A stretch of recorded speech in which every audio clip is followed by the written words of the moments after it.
റംസാന്റെ സന്ദേശമായ ആത്മസംസ്കരണവും മാനവികതയും ഭാവി ജീവിതത്തിൽ മുതൽക്കൂട്ടാവണമെന്ന് മുത്തന്നൂർ തങ്ങൾ. ആലത്തൂർ മർക്സ് സംഘടിപ്പിച്ച പ്രാർത്ഥനാ സമ്മേളനത്തിൽ പ്രഭാഷണം നടത്തുകയായിരുന്നു അദ്ദേഹം. 1000-ഓളം ആളുകൾ പങ്കെടുത്ത ഇഫ്താർ വിരുന്നും നടന്നു. വിശുദ്ധ റംസാനിൽ വിശ്വാസികൾ ആത്മചൈതന്യവും സാമൂഹ്യ പ്രതിബദ്ധതയും ഉയർത്തിപ്പിടിക്കണമെന്ന് മുത്തന്നൂർ തങ്ങൾ പറഞ്ഞു. രാവിലെ മുതൽ വൈകുന്നേരം വരെ തന്നെ പഠിച്ച അള്ളാഹുവിന്റെ മുമ്പിൽ അന്നപാനീയങ്ങളും മറ്റു ദേഹ ഇച്ഛകളുമൊക്കെ എല്ലാം ഉപേക്ഷിച്ചുകൊണ്ട് അള്ളാഹുമായി നടത്തുന്ന ഒരു പ്രത്യേകമായ ഒരു കർമ്മമാണ് നോമ്പ് എന്നുള്ളത്. അതുകൊണ്ട് തന്നെ അസ്സൗമുലി, നോമ്പ് എനിക്കുള്ളതാണ്, ഞാനാണ് അതിന് പ്രതിഫലം നൽകുന്നത്.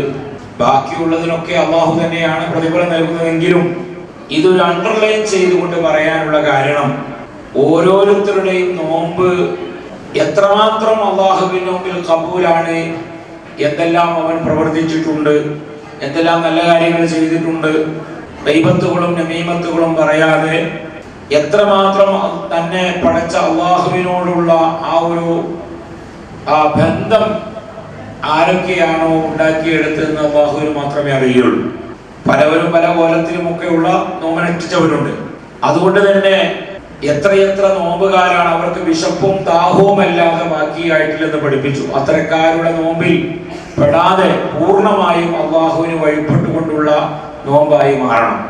വിശ്വാസികൾ നേരിടുന്ന വെല്ലുവിളിയാണ് ഡിജിറ്റൽ ആസക്തി. സോഷ്യൽ മീഡിയയുടെ അമിത ഉപയോഗം ആരാധനയുടെ മാധുര്യം കുറയ്ക്കുന്നു എന്നും തങ്ങൾ അഭിപ്രായപ്പെട്ടു. സമസ്ത താലൂക്ക് പ്രസിഡന്റ് KS തങ്ങൾ പഴമ്പാലക്കോട് ഉദ്ഘാടനം ചെയ്തു.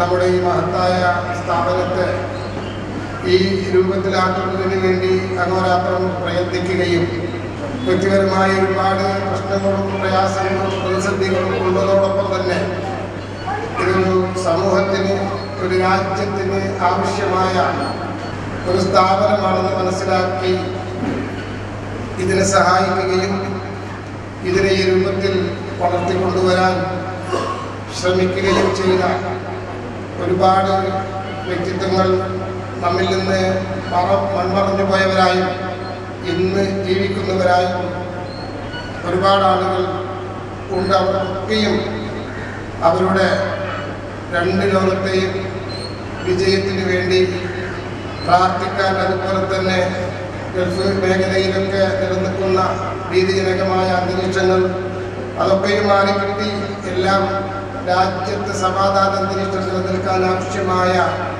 സാഹചര്യങ്ങൾ ഉണ്ടാകണം. മർക്കസ് ഫിനാൻസ് സെക്രട്ടറി ഇസ്മായിൽ ഹാജി അധ്യക്ഷത വഹിച്ചു. സിദ്ദിഖ് ഹാജി, ഷാഫി ഹാജി, അഷ്റഫ് മമ്പാട, അഡ്വക്കേറ്റ് ഷിഹാബ് സഖാഫി എന്നിവർ പ്രസംഗിച്ചു.